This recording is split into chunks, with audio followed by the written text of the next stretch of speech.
My name is Emily, a 25-year-old with a life many would envy. My career in marketing had taken off faster than I dared to dream, and I was surrounded by a group of friends who were more like family. But for all my success, my love life was a series of unremarkable dates and fleeting connections. That was until a regular evening turned into something out of a storybook. It was a casual dinner with friends at a new restaurant, Savory Secrets. The place had a buzz about it, a mix of modern chic and cozy comfort. I was there with Sarah, my college roommate turned confidant, and Mike, the friend who always had my back. We were celebrating my latest promotion, and I remember feeling a mix of pride and excitement. "Emily, you seriously need to take a break and enjoy yourself. You've earned it," Sarah said, raising her glass in a toast. Mike chimed in. "Yeah, maybe you'll even meet someone interesting tonight. This place is swarming with potential." I laughed it off, focusing more on the intriguing menu. That's when Mark, the chef, approached our table. He was charismatic, with an easy smile and an apron that told stories of his culinary battles. "Evening, folks. I'm Mark, the head chef. I couldn't help but overhear it's a special occasion. Mind if I recommend something off-menu? It's a creation I'm particularly proud of." His confidence was intriguing. "Sure, why not? Surprise us," I replied, intrigued by this unexpected interaction. As Mark walked away, Sarah nudged me. "He's definitely interesting, right?" I brushed off her suggestion, focusing instead on the ambiance and the laughter of my friends. But I couldn't deny there was something about Mark that caught my attention. When the dishes arrived, they were a work of art. The flavors were complex and delightful, a perfect balance of innovation and comfort. Mark returned to check on us, and we struck up a conversation. He spoke about his journey as a chef, his dreams, and his passion for food. It was captivating to see someone so dedicated to their craft. "You really have a talent for this," I found myself saying. "This dish is amazing." Mark's eyes lit up with genuine appreciation. "Thank you, Emily. That means a lot. I hope I can cook for you again sometime." The night continued with more laughter and stories, but there was an undercurrent of something new and exciting. As we left the restaurant, Mark caught up with us at the door. "It was great meeting you all. Emily, I hope to see you back here soon. Maybe next time you can try another one of my special creations." His words lingered with me as we walked away. Sarah and Mike teased me about the obvious spark, but I brushed it off as just a pleasant encounter. Over the next few days, thoughts of Mark and his culinary magic kept drifting into my mind. There was an undeniable connection, something I hadn't felt in a long time. It was a feeling of curiosity, of wanting to know more about this person who had appeared so unexpectedly in my life. Returning to Savory Secrets became a new routine for me. Each visit was an opportunity to dive deeper into conversations with Mark. Our chats moved from culinary arts to dreams, aspirations, and shared laughs. It was refreshing, easy, and before I knew it, we were seeing each other outside the restaurant. One evening, as we walked through the city park, Mark turned to me and said, "You know, Emily, I've never met anyone who gets my jokes as much as you do." I laughed. "Well, I've never met anyone who can cook as well as you do. Guess we're even." Our dates were simple but special. We'd go for long walks, try out new cafes, or sometimes just sit and talk for hours. It felt like we'd known each other for years, not just weeks. One night, sitting on his couch, sharing stories of our childhood, Mark looked at me with a seriousness I hadn't seen before. "Emily, I don't know how to say this without sounding like I'm rushing things, but I feel something strong for you, something I haven't felt in a long time." His vulnerability struck a chord in me. "Mark, I feel the same way. It's like we found something rare and precious." The conversation that night was a turning point. We both acknowledged the deep connection we felt, and it wasn't long before we were talking about a future together. Things moved fast, and some of my friends, like Sarah, were cautious. "Emily, aren't you two moving too fast? I mean, it's great, but it's only been a couple of months," Sarah expressed her concern one day over coffee. "I know it seems quick, Sarah, but with Mark, it just feels right. I can't explain it," I replied, trying to convey the certainty I felt in my heart. Mark's passion wasn't just limited to his work. He was equally passionate about our relationship. He'd surprise me with little notes, impromptu dates, and always made sure to listen and understand me. It was a level of attention and care I hadn't experienced before. One evening, while we were having dinner at my place, Mark brought up the topic of marriage. "Emily, I've been thinking, what we have is unique. I don't want to wait to start our life together. How would you feel about getting married?"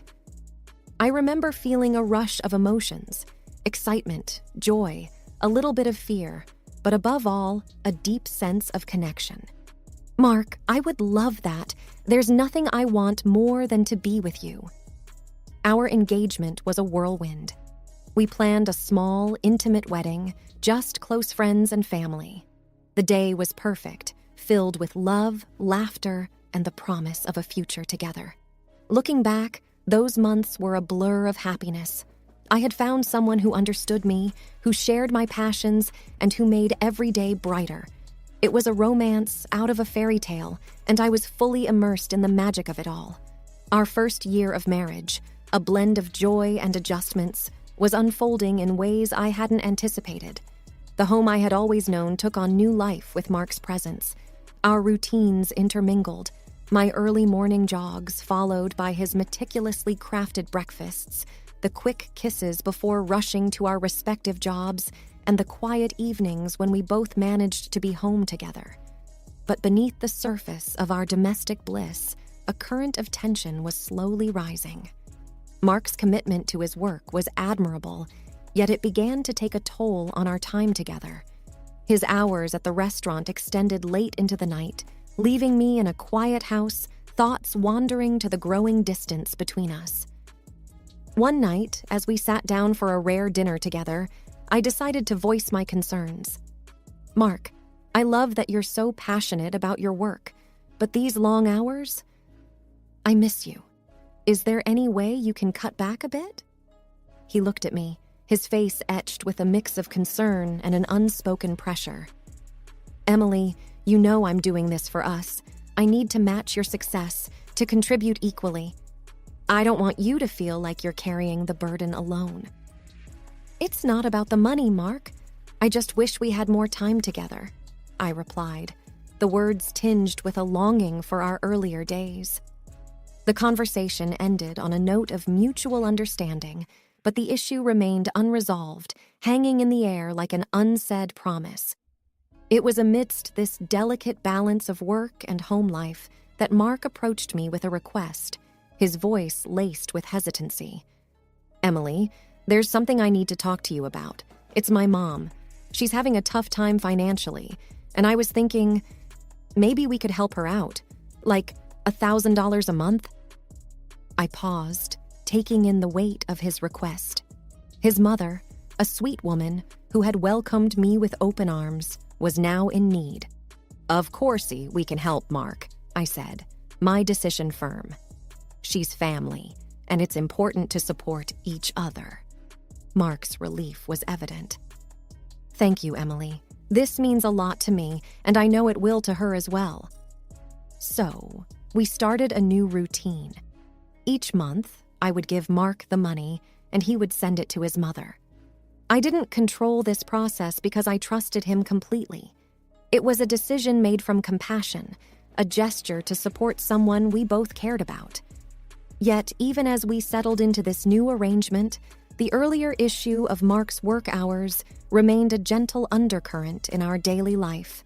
He worked too much, stayed in the restaurant for a long time, and often did not answer the phone.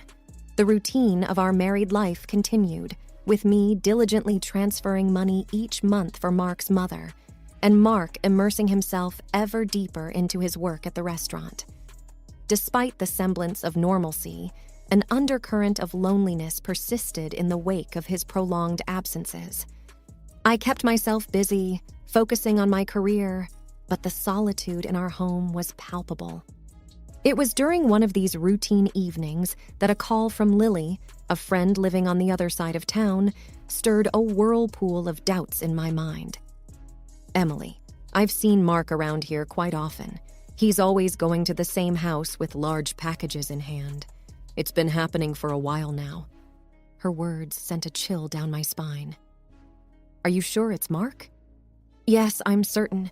It's just odd, don't you think?" Lily's voice was laced with concern. That night, I confronted Mark. His arrival home was met with my anxious query. "Mark, Lily says she's seen you frequently at a house on the west side. What are you doing there?" For a moment, there was a flicker of alarm in Mark's eyes. "Oh, that! It's nothing to worry about. Our restaurant has taken on a community project.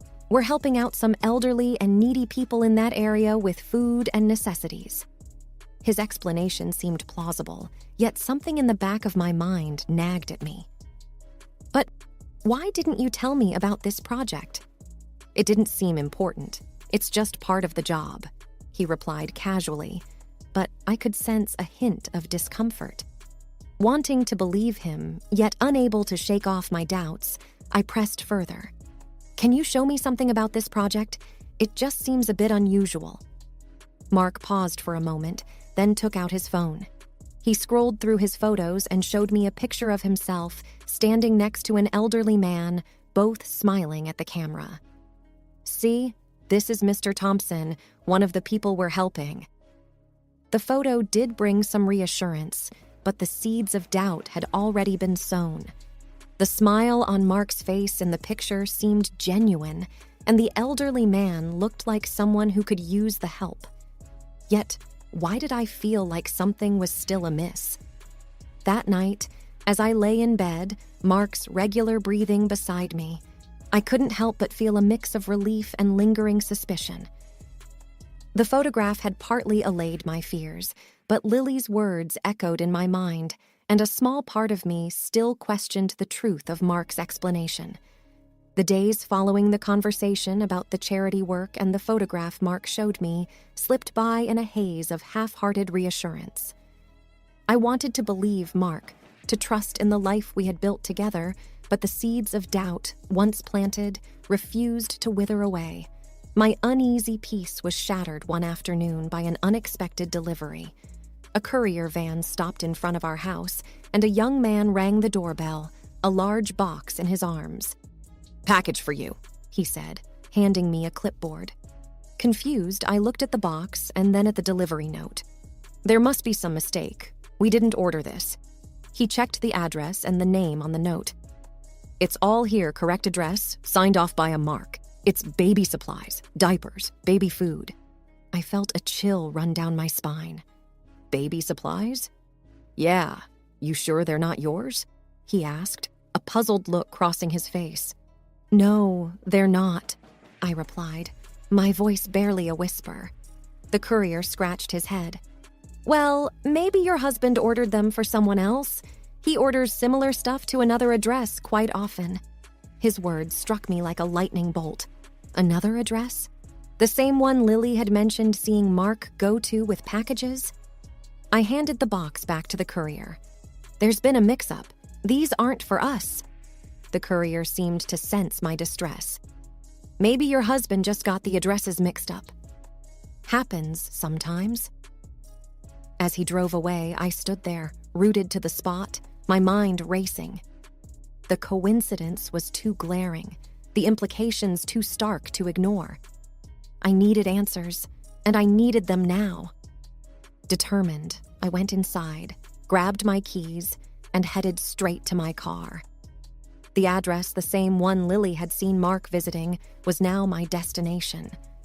My hands trembled on the steering wheel, each turn bringing me closer to a truth I both dreaded and needed to confront. The drive felt surreal, as if I were moving through a fog of disbelief. How could my life, which seemed so perfect, unravel so quickly? What was waiting for me at that address? I tried to brace myself for what I might find, but deep down, I knew nothing could prepare me for the reality of betrayal. As I neared the address, my heart pounded in my chest. I parked the car, took a deep breath, and stepped out. The house in front of me looked ordinary, yet it held the key to the secrets Mark had been keeping. Standing at the doorstep of the unknown, my heart raced with a mix of fear and determination. The door opened, and a young woman appeared, her eyes curious and a little cautious. She was holding a toddler, no more than a year old. "Can I help you?" she asked, looking at me with a puzzled expression. I took a deep breath, trying to steady my voice. "I'm looking for Mark. Is he here?" Her eyebrows knitted in confusion. "Mark. Yes, he's here. Who are you?" Before I could answer, Mark appeared behind her. The look on his face when he saw me was a mix of shock and fear. "Emily, what are you doing here?" I could barely find my words. The sight of him in this setting felt like a punch to the gut. "I could ask you the same, Mark. What's going on? Who is this woman? And why are you here?" The woman looked from me to Mark, a growing sense of realization dawning on her face. "Mark, who is she?" Mark's voice was shaky. "This is Emily, my wife." The word wife hung in the air, heavy with betrayal. The woman's face turned pale, and she stepped back, her gaze fixed on Mark. "Your wife. You told me you were divorced." I felt the ground beneath me shift. Divorced? Mark, what is she talking about? Mark's eyes darted between me and the woman, his usual composure crumbling. "Emily, I can explain. It's not what it looks like." I shook my head, disbelief and anger swirling inside me. "Explain? How can you explain this?" The toddler in the woman's arms began to fuss, sensing the tension. She looked at Mark with a mixture of anger and hurt. "You need to leave, Mark. Now." Mark hesitated, his gaze lingering on the child, then turned to me. "Emily, please, let me explain. This is all a big misunderstanding." But the pieces had already fallen into place. The late nights, the secretive behavior, the baby supplies. It was all clear now. Mark had a life here, a life I knew nothing about. "Save it, Mark. There's nothing you can say," I said, my voice breaking. I turned and walked away, the sound of the closing door marking the end of the life I thought I had with Mark. The drive back home was a blur. Tears streamed down my face as the reality of Mark's betrayal sank in. He had been living a double life, and I had been oblivious, trusting him while he lied to me every day. When I got home, the house felt emptier than ever. The life I had built with Mark, the dreams we shared, everything felt tainted. I sat there, alone, trying to process the magnitude of what I had just discovered. The future I had envisioned with Mark was gone, replaced by a painful uncertainty and a deep sense of betrayal. The days following the revelation felt like walking through a fog. I moved through the motions of my daily life, but everything seemed dull and distant. The pain of Mark's betrayal was a constant ache, a reminder of the trust I had placed in him and how it had been shattered. Mark tried to reach out, his messages and calls filling up my phone, but I couldn't bring myself to answer. I needed space, time to think and to heal. The idea of facing him, of hearing his explanations, was more than I could bear. A few days later, I sat down with Sarah, my closest friend. Over cups of coffee in my now too quiet kitchen, I poured out the whole story. She listened, her face a mixture of anger and sympathy. "I can't believe he would do this to you, Emily. You deserve so much better," Sarah said, her hand reaching out to cover mine. "I just don't understand how I missed it. The signs were all there," I replied, the weight of my naivety heavy on my shoulders. "It's not your fault, Em. He lied to you. You trusted your husband, which is what anyone would do," she reassured me. Sarah's words were a small comfort, but the wound was still fresh. I knew I had to make a decision about my future, about my marriage. With Sarah's encouragement, I contacted a lawyer to discuss my options. The lawyer was sympathetic but professional, outlining the steps for a divorce and what I could expect in terms of legal proceedings. "I want compensation for this betrayal," I said, a newfound determination in my voice. "We'll do everything we can to ensure a fair outcome," the lawyer assured me. The process was draining, both emotionally and legally. Mark's attempts to explain and reconcile turned into pleas for forgiveness as the reality of the divorce proceedings set in. But for me, the trust was broken beyond repair. In the midst of the legal battle, I also had to confront the financial deceit. The money I had given him under the pretense of helping his mother, it was meant for his second family. I supported his mistress and child. Unraveling our joint finances and reclaiming what was rightfully mine became another battleground. As the divorce proceedings dragged on, I leaned heavily on my friends and family for support. They were my rock, providing comfort and strength when I felt overwhelmed by the chaos that my life had become. Finally, the day came when the divorce was finalized. It was a bittersweet moment, the end of a chapter in my life that had started with so much promise, but ended in deception. Standing in the now empty house, I realized that this was not just an end, but also a beginning. A chance to rebuild, to find myself again after being lost in the shadow of a relationship built on lies. The journey ahead would be challenging, but I was ready to face it. With the support of my loved ones and the lessons I had learned, I knew I could move forward, stronger and wiser. Hola, suscríbete a Historias Vitales para no perderte nuevas historias. Mi esposa había estado trabajando en su proyecto especial durante 4 meses ahora. No era su proyecto personal, pero ella era la persona principal y responsable de su éxito. El proyecto estaba diseñado para salvar a su empresa, Bixler Enterprises. Los últimos 4 meses habían sido difíciles porque se vio obligada a trabajar duro. Era importante tanto para ella como para la empresa.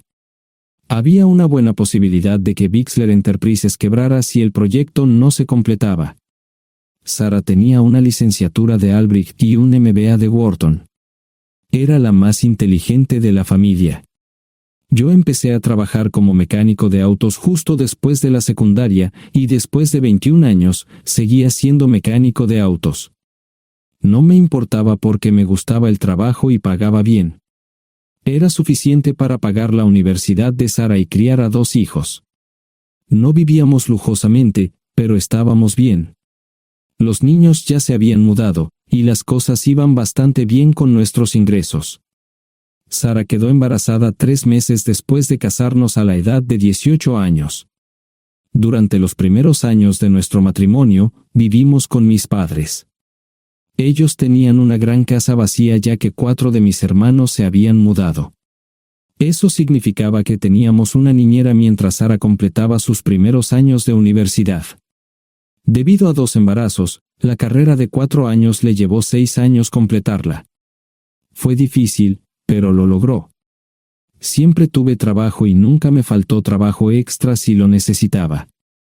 Después de que Sara se graduó de Wharton, alquilamos nuestro propio lugar. Tuvo ofertas de trabajo de varias empresas grandes, pero todas requerían que nos mudáramos.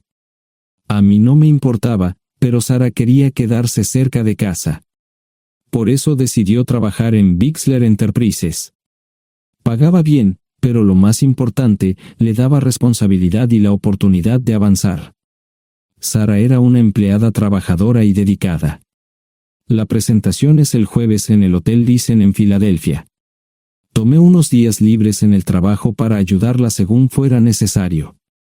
Al final, todo lo que logré fue hacerle algo de comer cuando llegaba a casa. No sabía nada sobre su trabajo, ni tampoco quería saber, los negocios corporativos de alto nivel me aburrían. Empresarios de Europa, Asia y América del Sur venían aquí, la empresa pagaba sus boletos de avión y proporcionaba habitaciones en el Hotel Thyssen mientras estaban aquí. Era caro como el infierno, y por algunas cosas que Sara había dicho, la empresa estaba sobreestimando sus finanzas. Su presentación era importante para ella, para la empresa y para más de 200 empleados. Hasta el martes por la noche, todo iba bien. Sara llegó a casa con un traje nuevo, un traje gris con una blusa blanca. Desplegó todo lo que necesitaba en la cama de la habitación de invitados.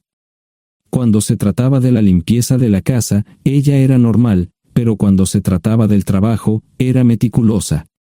No entendía por qué necesitaba sacar su ropa interior de lujo, pero no dije nada. Además de su traje para la presentación, tenía varios vestidos de cóctel lindos para eventos sociales antes y después del evento. Siempre había evitado tales eventos, pero me sentía obligado a ir con ella si ella quería que lo hiciera. Me agradeció la oferta, pero dijo que no era necesario. Todos los materiales y equipos que necesitaba estaban guardados ordenadamente en el maletero de su Volvo. Antes de salir del trabajo, ella misma conducía el coche para asegurarse de que todo estuviera en perfectas condiciones. Tenía todo el día miércoles para prepararse y toda la noche del miércoles para socializar con sus invitados. Sara era tan buena en lo que hacía que sentía que habría sido mejor si simplemente me hubiera mantenido alejado de ella. Finalmente, había terminado. Lo había revisado y vuelto a revisar todo. Todo lo que necesitaba ahora era una ducha caliente y una buena noche de sueño. Supongo que mi error fue que empecé a revisar sus cosas después de que Sara comenzara a ducharse. Pensé que estaba ayudando, pero resultó ser lo contrario. Estaba moviendo cosas en la cama cuando un pequeño sobre blanco cayó del bolsillo lateral de su bolso de maquillaje. Una carta de una farmacia, pero no del tipo que solemos usar. Dentro había 10 pastillas. No tenía idea de qué era, Pren, y las instrucciones eran confusas. Si es necesario, tomar una pastilla y luego una segunda pastilla 12 horas después. Pensé que podría ser algo que ella había conseguido para la ansiedad o los nervios, pero las instrucciones no tenían sentido. La receta estaba escrita a su nombre el lunes. Volví a poner el sobre en su lugar mientras ella terminaba de ducharse. Decidí que quería saber más sobre Pren antes de contarle sobre ello. Por supuesto, si lo mencionaba, significaría que estaba revisando sus cosas. Odio los dilemas. Mientras Sara se preparaba para dormir, fui a nuestro ordenador doméstico y busqué. 10 minutos después, me uní a mi esposa bajo las sábanas. Pasé toda la noche despierto, preguntándome por qué mi esposa había recogido una receta para la píldora del día después, especialmente después de que me hicieran una vasectomía hace 10 años. A la mañana siguiente, me levanté temprano, pero no estaba descansado. Di un largo paseo, esperando que despejara mi mente. Me dirigí hacia casa con reticencia, temiendo lo que podría hacer o decir cuando llegara allí. Mi hijo Joe se unió a la Marina después de la escuela secundaria y estaba en su primer año en San Diego. Nuestra hija Gloria se casó con su amor de la infancia el año pasado y acababa de mudarse a Dallas. Eso dejaba solo a Sara y a mí. Echaba de menos a los niños, pero esperaba envejecer con mi esposa. Ella era la única mujer que me había interesado, y ahora todo estaba. Si Sara estaba teniendo una aventura, lo ocultaba bien. Por supuesto, nunca la vigilé. Nunca miré sus correos electrónicos o llamadas telefónicas. No tenía razones para hacerlo. No tenía forma de saber qué estaba haciendo en el trabajo o después del trabajo. Confiaba en ella completamente. Ion, ¿dónde demonios has estado? ¿Quieres huevos o algo? No, solo café. No me sentía con muchas ganas de hablar. ¿Qué pasa, cariño? Solo son 3 días. Puedes venir si quieres, pero te aburrirás como una ostra. No, realmente no quiero ir, pero odio dejarte sola. Me preocupo cuando no estás aquí. Es muy dulce, querido, pero estará bien. No voy a salir del hotel en todo este tiempo. Pasaré la mayor parte del día asegurándome de que la sala de conferencias esté lista, y esta noche tendré una agradable charla con nuestros posibles clientes.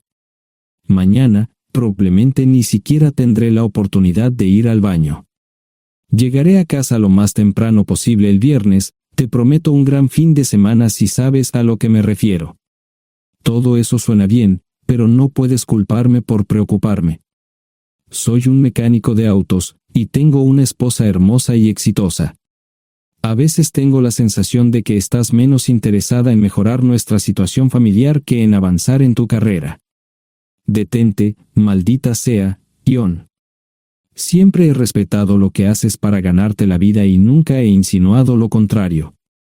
Criaste a 2 grandes niños y me pusiste a través de la universidad. Eres un gran esposo, un gran padre y un buen proveedor, y nunca olvides eso. Terminé mi café mientras ella recogía la mesa. ¿Quieres que te llame? No, no es una buena idea. Tendré el móvil apagado, y voy a apagar el teléfono de la habitación por la noche para poder dormir.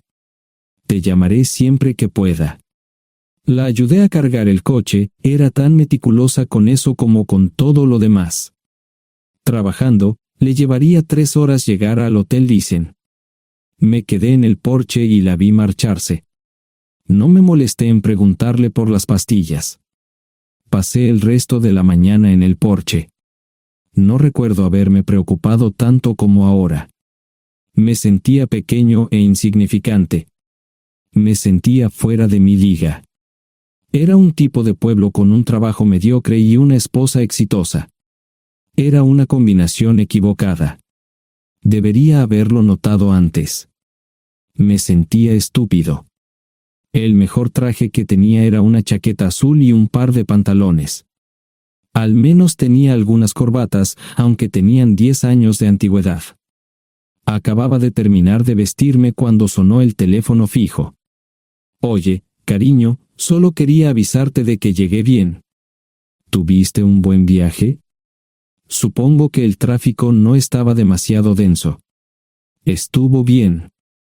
Te llamaré esta noche. Ahora tengo que irme. Estoy en la habitación 714, Sara.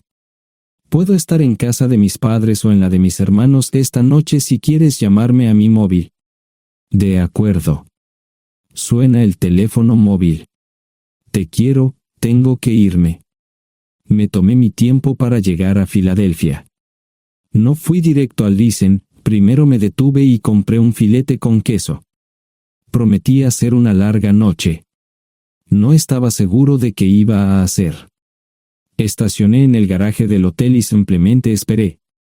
Tarde o temprano, tenía que entrar en el hotel.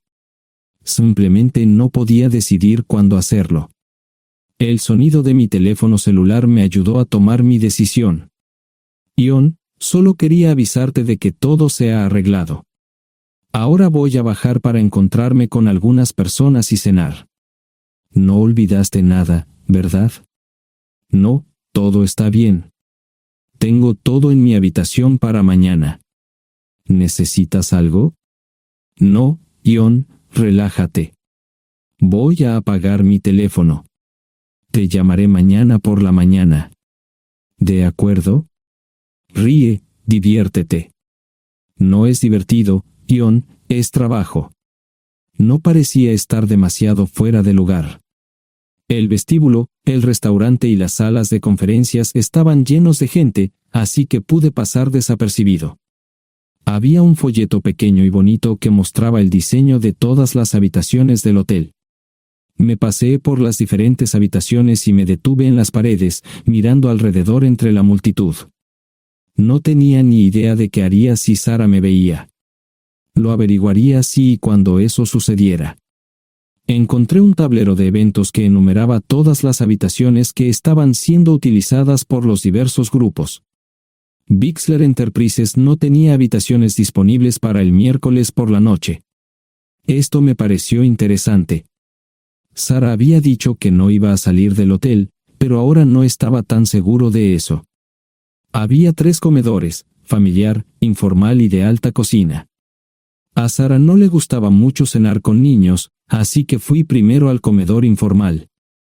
Solo me llevó 5 minutos asegurarme de que no estaba allí. Tuve mejor suerte en el salón gourmet, era una acogedora mesita encajada en la esquina, el tipo de mesa que la gente reserva para tener un encuentro privado. Sara llevaba un vestido de cóctel negro con un escote pronunciado y perlas, se veía elegante y su acompañante parecía apreciarlo. Conocía a algunas personas con las que trabajaba Sara y él no era una de ellas. Me resultaba familiar, pero no había forma de que pudiera recordarlo. Había muchas sillas libres, así que no tuve problemas para cruzar la sala. Había velas y pequeños candelabros de cristal en las mesas. Apagué la mía y le dije al camarero que me molestaba por el glaucoma. Pedí el plato de pollo de siempre y me acomodé. El camarero me sirvió el café por tercera vez. Disculpe, el tipo en la mesa de enfrente me parece muy familiar. ¿Sabes quién es?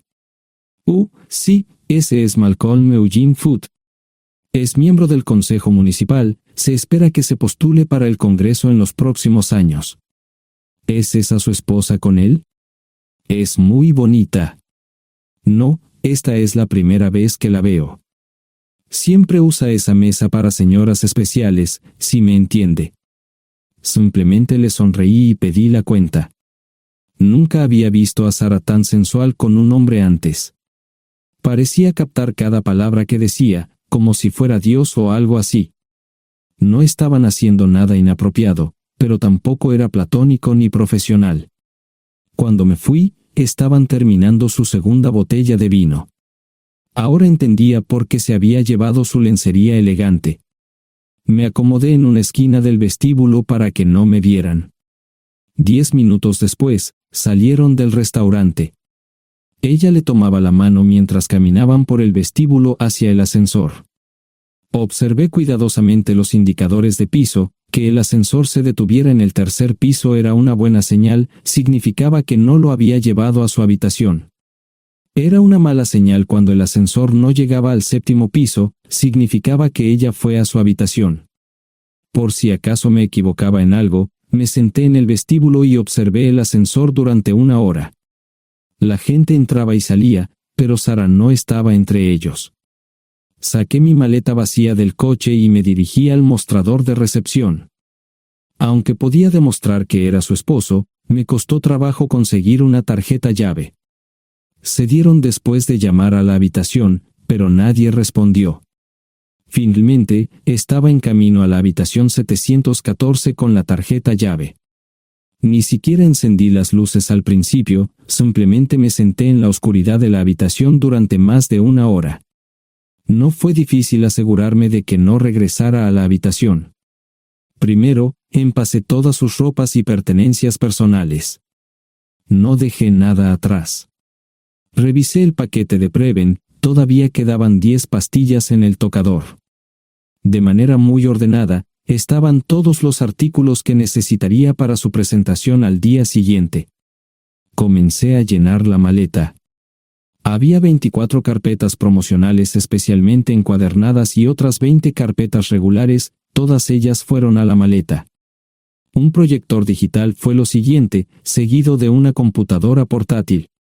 Tomé su bolso y su celular, que había dejado en la habitación, todo lo que tenía consigo era un bolso de mano y probablemente un tubo de lápiz labial. Di una vuelta por la habitación tan cuidadosamente como lo hizo ella para asegurarme de no perder nada. Una vez satisfecho, dejé las llaves del coche y mi anillo de bodas en el tocador. Aparte de esos 2 objetos, la habitación estaba completamente vacía. El ascensor se dirigió directamente al estacionamiento, no tuve problemas para llevar 2 maletas, y 20 minutos después, estaba en la autopista rumbo al norte.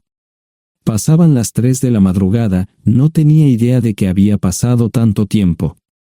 1 hora o 2 después, sonó mi teléfono celular, la identificación de llamadas mostraba el número del Listen. ¿Ion? Sí, ¿dónde estás? Estaré en casa pronto. Eso fue todo lo que dije, hubo silencio en el otro extremo de la línea. Los vendedores tienen un viejo dicho, el primero que habla pierde. Pareció una eternidad antes de que ella hablara. Ion, lo siento. No preguntó nada y simplemente colgó. Apagué mi teléfono, era obvio que había regresado a su habitación. Más tarde ese día, tenía que dar una presentación que salvaría a su empresa y le daría un ascenso. Metí las maletas en el desván del garaje. Sara nunca iba allí y nunca pensó en buscar algo allí. Por supuesto, en este punto, estoy bastante seguro de que no importaba. Primero, recogí todas mis ropas y pertenencias personales. La mayoría de los hombres tienen sus propias herramientas, generalmente es un requisito para el trabajo. Pasé por la tienda, cargué las mías en el Subaru y recogí mi último cheque de pago. Para entonces, los bancos ya estaban abiertos, no tuve que hacer ninguna manipulación financiera complicada. Simplemente retiré todo el dinero de mis cuentas. Almorcé en Hagerstown, Maryland. Tenía suficiente dinero para vivir durante unos años, pero sabía que estaría buscando trabajo muy pronto. Sara y yo éramos parecidos en eso de que a ambos nos encantaba trabajar. La voy a extrañar. Pasé un par de horas en las cuevas del Uray y alquilé una habitación cerca de Whitewell. No tenía idea de qué iba a hacer. Era sábado, y me encontré sentado en el acuario de Chattanooga, observando la naturaleza que nunca había visto antes. Pasé unas horas simplemente relajándome y decidí que era un buen lugar para estar. Compré un pase anual para el acuario y, para la hora de la cena, tenía un lugar donde quedarme. Era un remolque móvil en el parque, pero estaba amueblado y era económico. No necesitaba mucho. La primera cosa que haría el lunes por la mañana sería conseguir un trabajo. Un buen hombre de mantenimiento siempre puede conseguir un trabajo, especialmente si está dispuesto a trabajar duro. Podría permanecer discreto hasta que fuera el momento de renovar mi licencia de conducir o las etiquetas del coche. Me preocuparé por eso cuando llegue el momento. El domingo por la tarde, llamé a Gloria. Me sentí obligado a informarle sobre lo que estaba sucediendo, pero Sara ya se lo había contado. Fue bastante franca con Gloria sobre lo que había pasado. Dijo que había engañado, que la sorprendí, que me fui y que ella perdió su trabajo. Me sentí mal porque ella perdió su trabajo, pero ese era el precio que tenía que pagar. Le pedí a Gloria que le dijera a Josh lo que estaba sucediendo la próxima vez que hablara con él. También le dije que la llamaría aproximadamente una vez al mes para verificar cómo iban las cosas. No le dije dónde estaba. Para el mediodía del día siguiente, tenía un trabajo. En realidad, estaba a poca distancia del parque de remolques, con el Waffle House a mitad de camino. ¿Qué más podría querer un hombre? No sé cómo manejaron el papeleo, pero me estaban pagando $20 por hora sin hacer preguntas. Estaba feliz, y ellos también. Ni siquiera tendría que tocar el dinero que traje conmigo. Unos 2 meses después, Gloria me informó que Sara se había mudado de la casa y estaba viviendo con sus padres. Gloria no sabía nada más, pero estaba feliz de que estuviera estable y le estuviera yendo bien. Josh me llamó desde San Diego solo para informarme que iba a hacer un crucero. Era técnico en aviónica en un portaaviones. Intentó explicar qué hacía exactamente, pero estaba más allá de mi comprensión. Nunca supe mucho sobre cosas técnicas. Ambos tuvieron cuidado de no decir nada malo sobre su madre. Aprecié eso. Después de eso, todo siguió como siempre. Comencé a hablar con Gloria al menos semanalmente. Josh y yo comenzamos a enviar correos electrónicos regularmente. Gloria hablaba regularmente con Sara, pero decía muy poco sobre lo que estaba haciendo o dónde estaba. Nunca presenté la solicitud de divorcio, y parece que Sara tampoco lo hizo. Tengo una licencia de conducir de Tennessee y las etiquetas en el Subaru.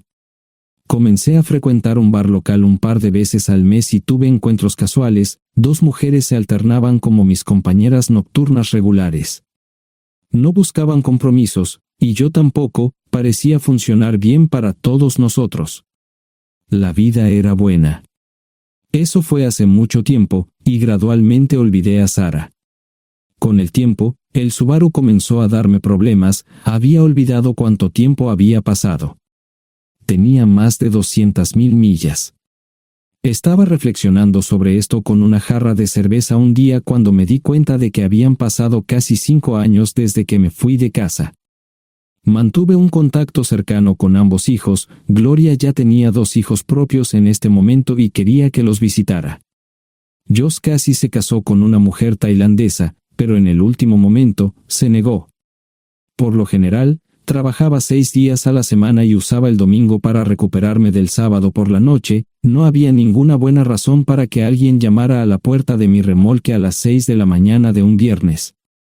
Su grosería fue recompensada por un hombre medio desnudo abriendo la puerta. Los calzoncillos del día son repugnantes, y la dama en la puerta, juzgando por la expresión en su rostro, estuvo de acuerdo conmigo. Ella apartó la mirada, pero su compañero no parecía impresionado. Norm habría usado pantalones, pero en un momento como este, los invitados me molestaron. Estamos buscando a John Terrell. No los conozco. Me llamo David Simmons, y esta es mi esposa Mara. Tenemos un problema y esperamos que nos puedas ayudar. Lo siento mucho, no trabajo a altas horas de la noche. Si necesitan algo relacionado con su auto, tendrán que ir a la tienda. Esto provocó varias miradas en blanco y finalmente una respuesta. No tiene nada que ver con tu trabajo, es más un problema personal. ¿Podemos entrar? El interior del remolque lucía desordenado, rara vez tenía invitados, así que rara vez lo limpiaba. Incluso mis novias insistían en que fuéramos a su lugar. Hagan como en su casa, déjenme ponerme los pantalones enseguida. Al entrar en el dormitorio, dejé la puerta abierta solo para mostrarles lo hospitalario que soy. También me puse una camisa. ¿Les gustaría tomar café? Solo tomará unos 10 minutos. Aparté algunas cosas del sofá para que pudieran sentarse. No hubo respuesta a la pregunta del café.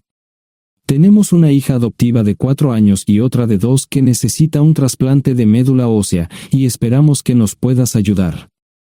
Estamos dispuestos a pagarte si es necesario. ¿Con mi médula ósea? No, queremos usarla y estamos dispuestos a compensarte por cualquier inconveniente. Creo que quieren comprarla. Estaba actuando como un listillo, y de repente me di cuenta de ello. Estas personas eran serias, tenían un problema real y estaban buscando ayuda. Lo siento mucho, no quise interrumpir. Por favor, continúen. Nuestra mejor oportunidad de encontrar un donante es un familiar cercano. Eres nuestra mejor esperanza. Mira esto. No quiero ser un grosero, pero creo que se equivocaron de persona. ¿Cuándo nació su hija? Cumplirá 5 años en julio. Marche Simmons habló por primera vez, y sonó sincera. Odio ser el portador de malas noticias, pero me hice una vasectomía hace 15 años. No hay forma de que pueda ser su padre. ¿Por qué tu nombre estaba en el certificado de nacimiento? No puedo responder eso, tal vez deberían preguntarle a su madre. Esa afirmación fue recibida con silencio. Sentí pena por estas personas, pero no sabía cómo ayudarles. ¿Cuál es el nombre de la madre? Sarah Lise Terrell. No encontraba las palabras. Tal vez no debería haber tomado esas malditas pastillas de ella, por supuesto, entonces esas personas no tendrían una hija en absoluto. Todo lo que pensaba que había superado el dolor, y aquí está de nuevo, viejos recuerdos de mi esposa teniendo relaciones sexuales con ese maldito político de Filadelfia. Estaba empezando a olvidarlo todo, y ahora estaba de vuelta. Maldita sea. Ahora entiendo y pido disculpas por mi grosería e insensibilidad. Haré todo lo que esté en mi poder para ayudarles. En primer lugar, porque no puede Sara hacerse un trasplante de médula ósea. Médicamente, no puede. ¿Por qué no? Es madre, tiene que ser una donante adecuada. Ella es una donante adecuada, pero está demasiado enferma. Los médicos se negaron siquiera a considerar utilizarla. ¿Enferma de qué? Está muriendo de insuficiencia hepática. Le quedan menos de 6 meses de vida. Esto no tiene sentido. Siempre ha estado perfectamente sana.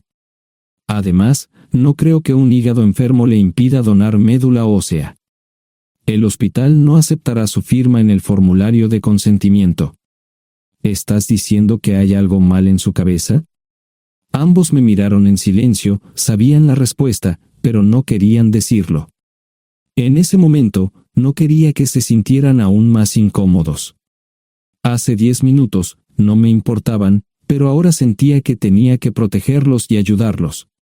¿Cómo sucedió esto? ¿Podría alguno de mis hijos ayudar? Quizás, pero pensamos que eras nuestra mejor esperanza. ¿Por qué no van tras su padre, su verdadero padre? Pensamos que eras tú. No tenemos ni idea de quién más podría ser. Sara no nos dijo nada sobre otro posible padre. De hecho, ella no estaba en condiciones de explicar nada, agregó Mara. Obtuvimos la mayoría de nuestra información de la agencia de adopción. Tuve que preparar café y hacer pis, permítanme un momento. Dejé a mis invitados sentados mientras preparaba el café. Solo tomó unos minutos. Mientras se preparaba, fui al baño, algo que necesitaba hacer urgentemente. Traté de ser discreto, ya había avergonzado lo suficiente a Mara. ¿Dónde viven? En Westchester, Pensilvania. Les haré una oferta. Si les digo quién es el verdadero padre de su hija, deben prometerme que lo perseguirán sin descanso hasta obtener lo que desean. ¿De qué estás hablando? El padre de su hija es un político prominente en Pensilvania. Por supuesto, negará todo y probablemente les proporcionará documentos legales para detener sus esfuerzos. Si acuerdan presionar lo suficiente para que él admita que la niña es suya, podrán avergonzarlo y obligarlo a hacerse un trasplante de médula ósea. Eso es lo que quieren, ¿verdad? Sí, claro, pero ¿cómo hacemos eso? No lo sé. Soy mecánico. Trabajo con metal para ganarme la vida. Creo que la mejor manera sería utilizar la televisión, la radio y los periódicos. Los políticos harán cualquier cosa para evitar una mala publicidad. ¿Tienen amigos que puedan ayudar?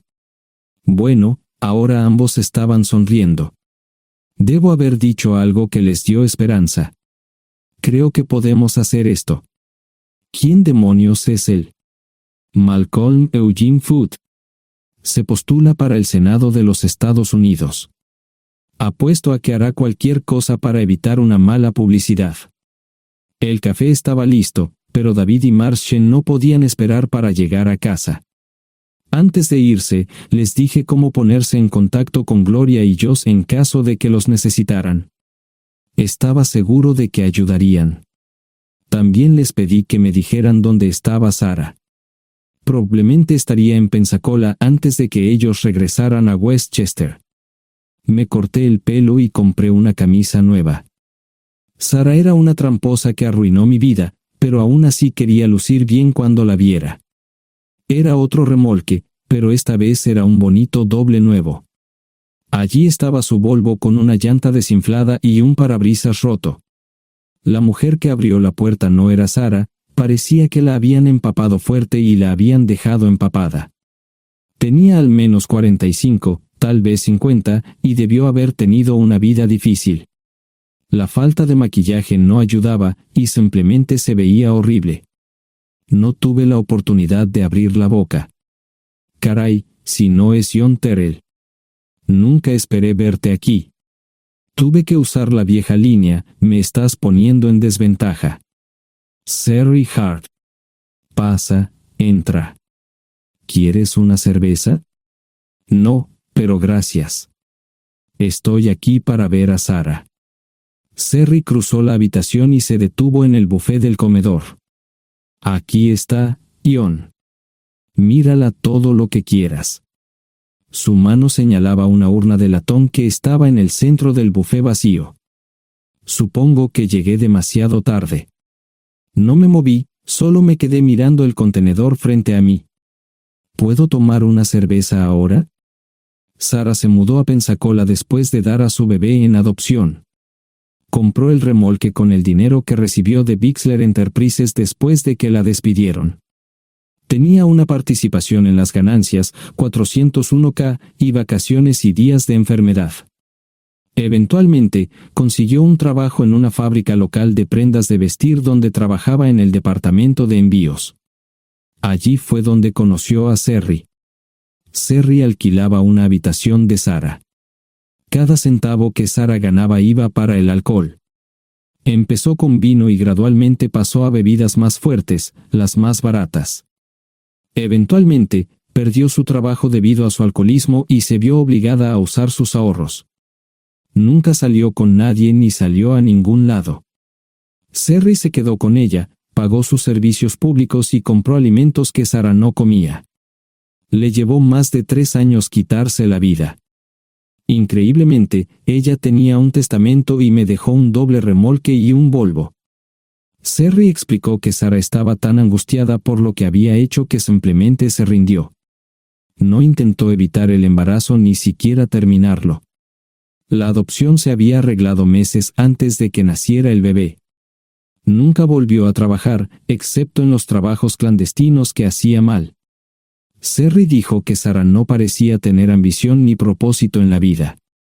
Sara hablaba mucho de mí pero tenía miedo de intentar contactarme. Gloria le dio mi número, pero nunca me llamó. Era como si su aventura de una noche la hubiera lastimado más a ella que a mí.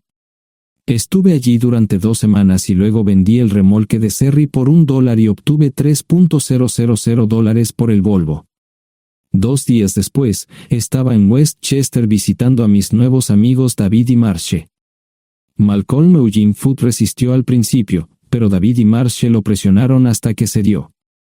Insistió en pruebas de ADN, que demostraron que era el padre. Para salvar la cara, más o menos lo obligaron a someterse a un trasplante de médula ósea, que fue exitoso. La carrera política y la vida familiar de Malcolm no dejaron una impresión favorable. Su caída en las encuestas fue tan rápida que el partido lo reemplazó por otro candidato unos meses antes de las elecciones. Su esposa solicitó el divorcio y fue muy pública al respecto. Sara y yo estamos viajando ahora a Dallas para ver a Gloria y a mis nietos.